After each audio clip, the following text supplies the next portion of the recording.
Alam mo ba kung ano ang Code of Ethics? Code of Ethics. 1. Paggalang sa buhay. Laging igalang at pahalagahan ang buhay ng sarili at ng kapwa. Tumulong at pigilan ang sino mang nasa bingit ng kapahamakan. 2. Katotohanan at integridad. Magsalita at kumilos ng tapat. Iwasan ang kasinungalingan, panlilinlang at panloloko. 3. Paggalang at dignidad. Itrato ang lahat ng may respeto anuman ang estado, relihiyon o pananaw. Walang diskriminasyon at pang-aapi. 4. Pananagutan, responsibility. Tanggapin ang resulta ng sariling gawa. Manindigan sa tama kahit mahirap. 5. Katarungan at pagiging makatarungan. Kumilos ng patas at walang kinikilingan. Huwag magsamantala sa kahinaan ng iba. 6. Paglilingkod at malasakit.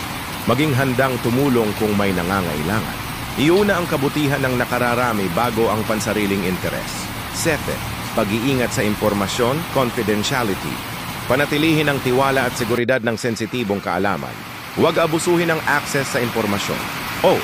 Profesionalismo at disiplina. Ipakita ang tamang asal sa lahat ng oras.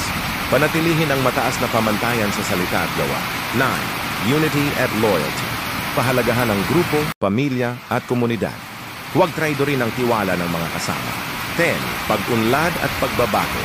Sikaping matuto at magbago araw-araw. Yakapin ang mga bagong kaalaman at gamitin ito para sa ikabubuti ng lahat.